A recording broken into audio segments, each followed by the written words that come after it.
Hello everyone, welcome to my channel where we explore the RC3 technique. Today we are going to use RC3 to understand this concept called SCUCJFI. It just sounds fancy, it's a very simple thing.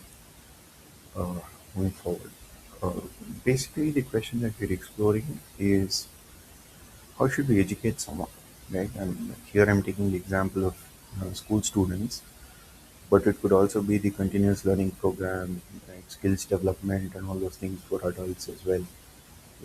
A lot of the same principles will apply there as well. And of course, we know there are problems with the education system across schools, colleges, universities. But what are the kind of problems we're looking at? How do we fix them? Let's explore that a little bit.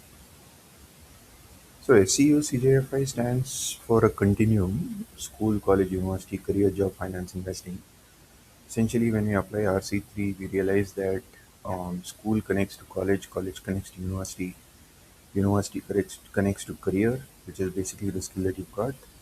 Career connects to the job that you get, and that connects to the amount of money that you make in terms of finance and what you know how you grow that money in terms of investing. And this whole thing is one single continuum, which means you cannot look at all these things in isolation. Each level seems to do its job, but you as an individual need to manage the entire continuum as a single continuum.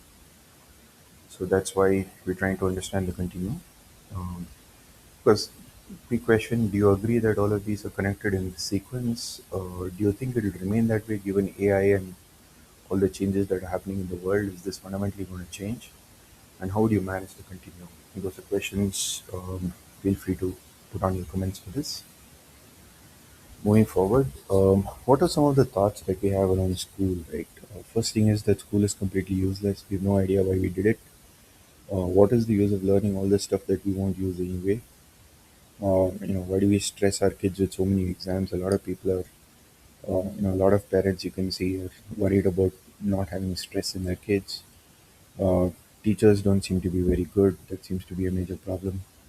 It's a great place to make friends, and the level of English that you have seems to significantly impact your marks, which is completely unfair to the non-English speaking population. We need to see if we can use tech to get rid of this. So these are some of the basic views about school that we've all heard about. Question is, do you agree with these views? Do you disagree with these views? Do comment. So I wanted to look at what really is school, and are those views really correct, or are they just biases that we have? So I built an RC3 of school. So this is the set of subjects that school teaches, and I sort of put that into a framework. So it fundamentally teaches about three things. One is nature studies. How do we study nature? So we use mathematics, physics, chemistry, biology, computer science, all of this to get an understanding of how the world operates, or how nature operates. Second part is the human condition. How was humanity operating within nature? So we've got various subjects in that. And then there's another part which is about how humans interact with each other. Things like civics and so on are partly human interaction as well, but they more appropriately fit in the way humanity is structured. So school seems to be teaching something useful. So nature studies teaches us how the world works. Human condition teaches us how humans operate. For example, geography teaches us the structure of the world we live in. Human interaction teaches us how we deal with each other.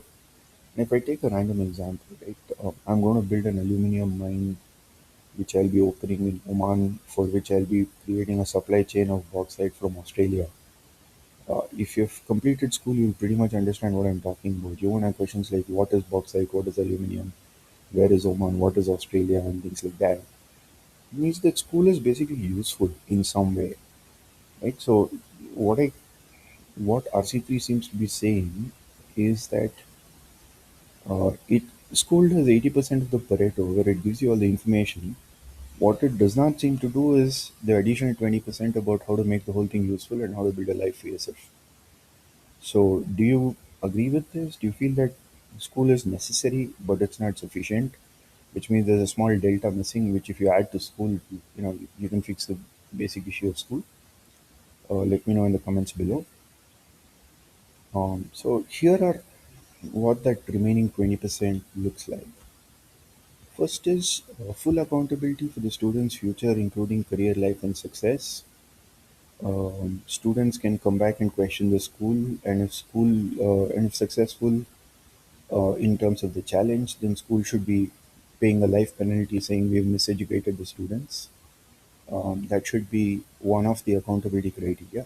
Essentially, school should set the base for that entire SCUCJFI continuum and not just manage the school education and board exam part, which is what the school seems to be focusing on. So, second part would be developing holistic life skills. How do you make decisions? How do you plan investing? Finance. How do you communicate like you're in the boardroom, very crisp and to the point? How do you manage your health?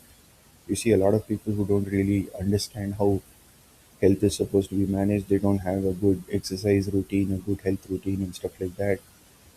Things like yoga and spiritual sadhana, which is about uplifting your spirit.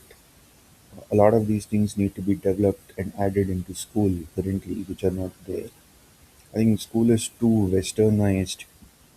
It probably needs to have a little less western and a lot more eastern, connotation to it. So the whole school system needs to be redesigned by quite a bit to achieve a lot of these things. We need to train students for external exam too, not just boards. For example, students want to study for IIT, students want to study for, let's say, NIT, NEET, medicine, they want to study to go abroad and so on. Why should they go anywhere outside school? The school should be covering the entire syllabus to the level of detail required for students to be able to crack these exams which they choose, right? I mean, otherwise, why are we paying for school, wasting our time in school, and then going and doing, external trainings, tuitions, whatnot? And the teachers themselves take tuitions for the same students outside school as well to make extra money. All of this, I think, needs to stop. Schools need to significantly up their teaching levels for all these problems to be solved. And then, of course, syllabus must be relevant to the modern world. Tools and training techniques need to be relevant to the modern world. No sense in using Clark's tables today with the internet and the calculators around. Um, AI should be ubiquitous in school by now. Allow everybody to use ChatGPT and all the latest tools. Uh, I mean, as and when the technology evolves and arrives, school should start adopting it into the curriculum. Otherwise, what's the point in having an education system which is rooted in 1940 and trying to teach students in 2026 using that? That kind of doesn't make any sense. And then, with the kind of technology reach that's available, the top performing teachers should be able to teach everybody. So whatever they teach, those lectures and training sessions should reach the entire planet. Um, how do you make it commercially viable is a separate question. But bottom line, we have the tools and the tech to do it. Another strong recommendation that seems to be coming out from RC3 is schools need to be put into, let's say, 5 to 7 bands where you have to at least fit into the lowest band to be called a school. Otherwise, you cannot just open a building, put a bunch of tables and chairs, put somebody there, call him a teacher, and call that a school. There should be a certain minimum that is taught to a student to be accepting the student as an educated person. That should be the bare minimum which is set at level one, and then you can have subsequent levels added to the top. Keep a 5 to 7 level thing, and of course, the schools need to justify their existence continuously. So the schools need to all get rated within their bands, and the bottom 5% of a band should drop to the lower level every year. So if you're at band 5 and you're the bottom 5%, next year you should go. Those schools should all be shifted to band 4, and if you're the top 5%, you should be shifted to the higher band. So band 4 top 5% schools become band 5 next year. So that churn will be extremely helpful because it will force the schools to compete with each other and stay up to speed in terms of reality. Otherwise, anybody can open anything, call it a school with zero accountability, and pocket the money at the cost of the parents and the students. We need to stop that corruption right now. So, do you agree that there should be more accountability for schools? Also, there should be significant fees controls. You cannot charge anything you want. Your fees should have a limit based on the band you're in, and what other kind of controls would make sense to control, to make the schools more accountable. Would love to hear your thoughts on the topic. Moving forward, let's talk about college and university. The top two engineering colleges are IIT Madras and IIT Mumbai and IIT Chennai. So suppose you look at IIT Chennai and Mumbai. One level below them is probably IIT Kanpur in Delhi, maybe IISc, ISI, AIMS, some of these other colleges would fit into a tier 2 level. And then you got a whole bunch of new IITs which have come up, which are probably one level below these. Then you got NITs. Then below that you got the remaining NITs and BITS and so on. And probably the top college in Karnataka comes around level 10 or level 11 in this hierarchy.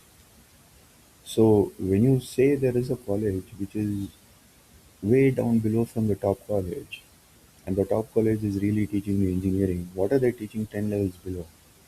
Now, are the students really getting a quality education? What is the objective of that education? Are they really employable? What is the difference between a person who is in college number 11, I mean, college level 11 and college level 1? Is there a significant difference? If not, why is this level difference there? So a lot of this needs to be actually clarified. There's no clarity about all of these, right? Because if you're a company, you can go and hire a top student from a local college in Karnataka, and that person might perform as well as the IIT in Supa. Unless, if there's no difference, then why is IIT rated so high? And if there is a difference, then what is missing in the colleges which are way down below? So all of this needs some clarity. There is a lot of work to be done in this place, and then the biggest question then becomes, how do you actually choose? What kind of a college you need to take for your subject and stuff like that. So all these questions need to be thought through. So again, from an RC3 perspective, just as we've got certain levels of schools, we should be recommending a certain level of colleges. So 7 levels of colleges, right? I talked about this in my book as well. The other important benchmark that needs to be looked at is, if you succeed in school, you should succeed in college, and you should succeed in life. If that continuum is not there, which means the school topper is the college topper is the life topper, if that does not happen, then there's something fundamentally misaligned between school, college, and life.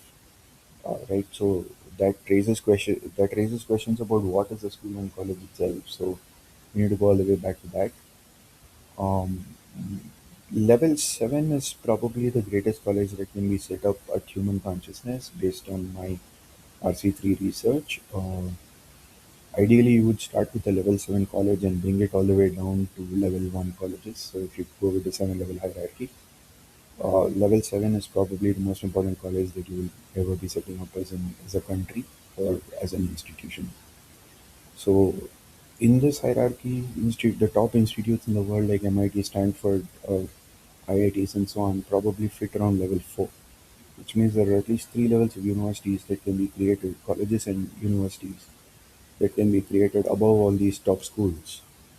So there is definitely an enormous amount of value in considering a theory like this. So do you agree that there should be a hierarchy to colleges based on teaching facilities, placements, and other key factors?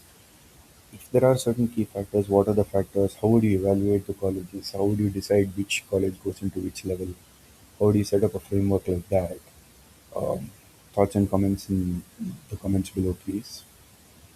And if any one of you wants to explore, if for example you're running a school or a level or a college and you want to explore the level 7 concept, do contact me and I can help.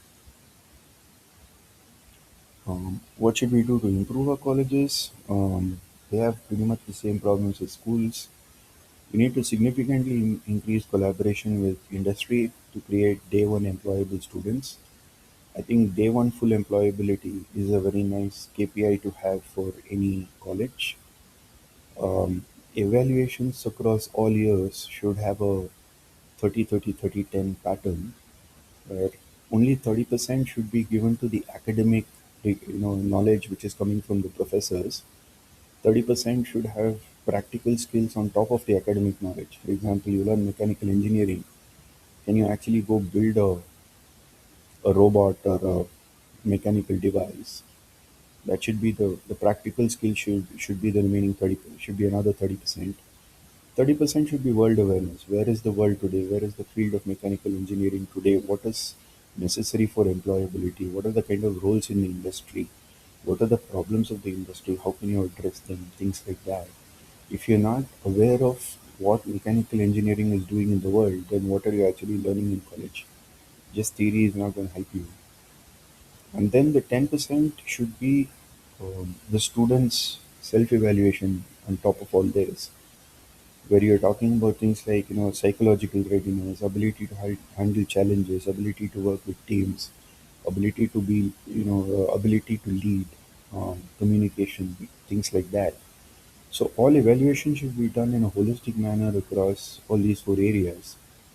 And the exam pattern that we create for every school, college, and university, or at least for colleges, needs to follow this kind of a model where the professors of the college only set up 30% of the paper.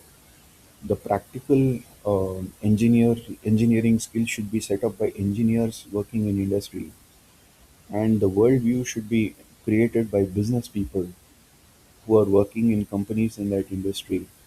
And then the last 10% of the skill should be done by psychological evaluation, all of which, so the last 70% should be completely external to the college.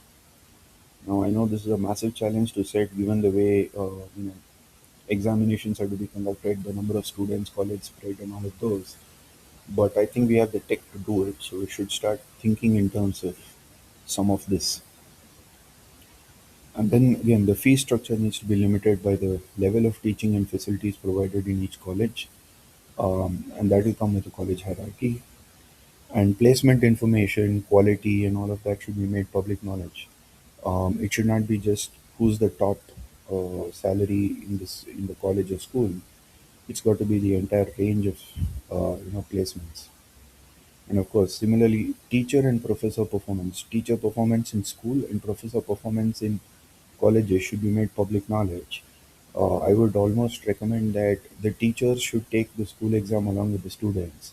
The professor should take the college exams on the entire 100% along with the college students, and their grade should be shown up along with the student grades, so that the students are able to understand who's actually teaching them. Right? That's very important. So if a professor is completely out of practical knowledge and completely out of world awareness, that at least the student should know that that's a weakness in the people teaching them. So, do we need a complete restructure of the college, more a rethink of what colleges are and how they fit into a student's education, right? How do we, because this is actually a very important thing because we're building the people of the future. It's not just about, hey, I teach something to someone and, get them a degree and somehow get them a job. It's about building the people who are going to actually, create the future of the world. So there needs to be a lot more thinking, structure, and responsibility into this process. The other question, of course, is with AI coming in, do you think schools and colleges and degrees will still be relevant, or they won't matter anymore? And to what extent will AI cover all of this? It's just a question. The thoughts on that, please. So moving forward, we've talked about school, college, university. College and university are basically covered in a college. Now we're talking a little bit about the CJFI part, the career. The best view of a career that I could come up with, especially using a technique like RC3, is it's the core area of deep skill. What are you really, really good at? Right?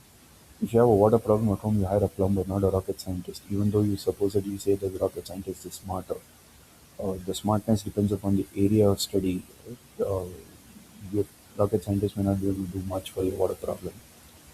So, creating a career focus in school, continuing that through college and university as a continuum, and choosing an area of deep skill and developing it is something that every student needs to work on, and it's something that the school should start facilitating right at the beginning. It's almost a it's almost something you need to start thinking about by the time you're in 8th standard. That's based on my experience with teaching kids. School should help you identify this core area of deep skill for yourself, and give you a path or a process to actually develop that deep skill.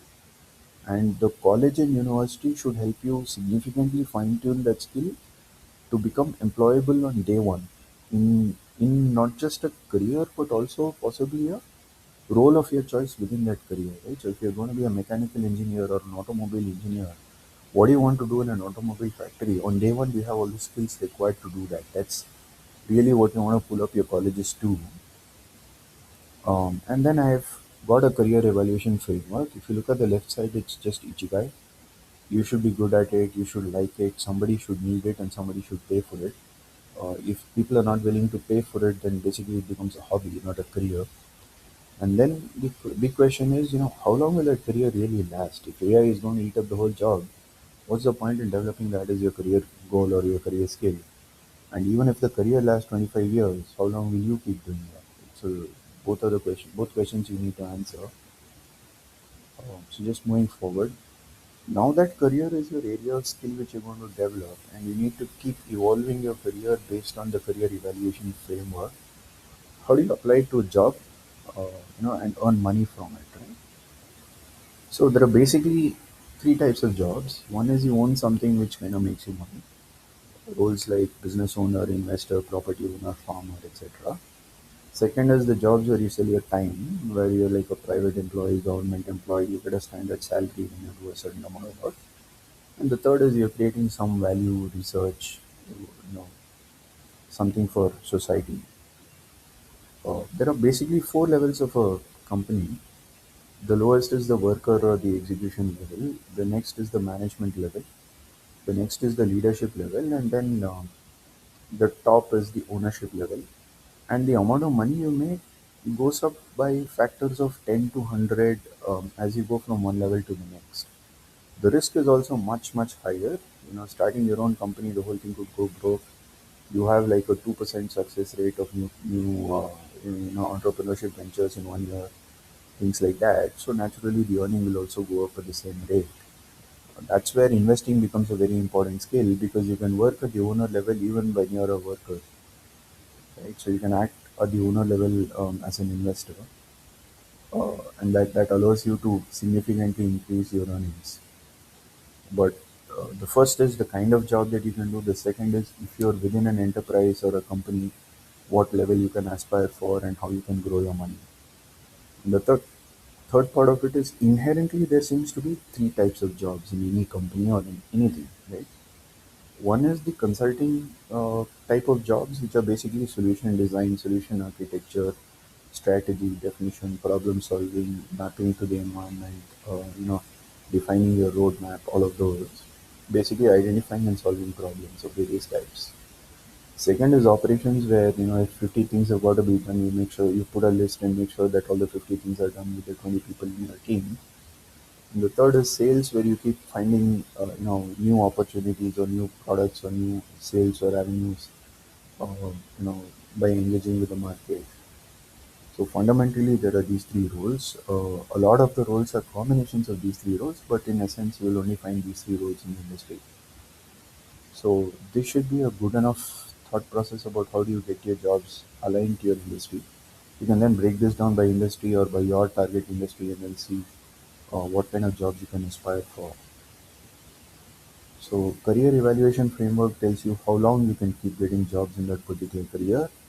And when you feel that either you are not fitting into that career or the jobs are disappearing in that particular career. For example, IT right now might be losing a lot of certain types of jobs.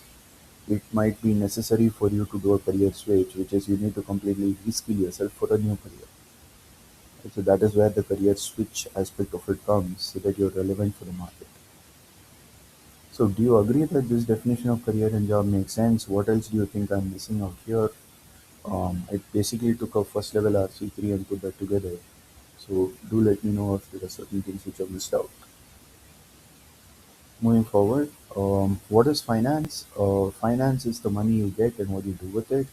So, for example, okay, you earn a salary through a job, but then you got to do something with it. So, there are basically four parts of your personal finance. The first part is what is the income you get. So what salary do you get? What investment returns do you get? What are the other sources that you get income from? At this level, you would look at, how do you manage your taxes? How do you increase your salary? All of these aspects, and how do you increase your income by maybe getting a promotion or whatever. The second part is the main expenses or the mandatory expenses part: rent, groceries, food, maybe some level of outing, and so on. So this is where you would track and reduce expenses, eliminate unnecessary expenses, optimize them, etc. Or maybe have more focused expenses. So rather than going for 5 vacations, you go for one big vacation, things like that. Um, then it's basically a safety setup, like your insurance, investment. Invest your income and expenses here first. So you look at who all you need to insure, what all you need to insure them for, and then figure out what's the level of insurance you need. So, for example, if you've got only a 3 to 5 lakh insurance cover, is that sufficient, or do you need something like a 1 crore insurance cover, given the kind of diseases that are going around in the world today?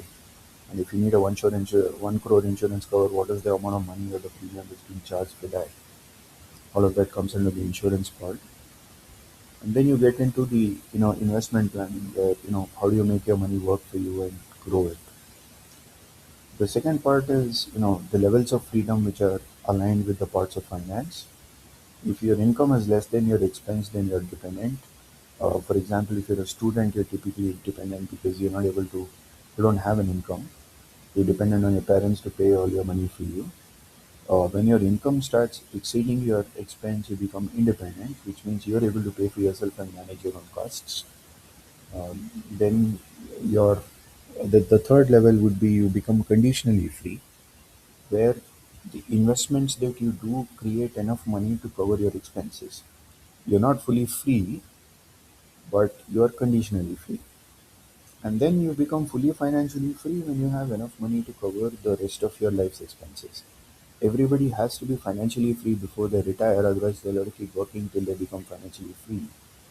So that's a very big, that's a very big target that you can aspire for. But conditional freedom is rather achievable if you sincerely do your finance and investment planning well for about 6 7 years. You should be able to achieve conditional freedom. And then, of course, in very simple terms, the four parts of your money: income, expense, asset, and liability. Income is the money that comes into your pocket. Expense is the money that leaves your pocket. Asset is anything that puts money into your pocket, and liability is anything that makes money leave your pocket. So this is an overview of finance. We'll stop this part here and we'll continue in the next part.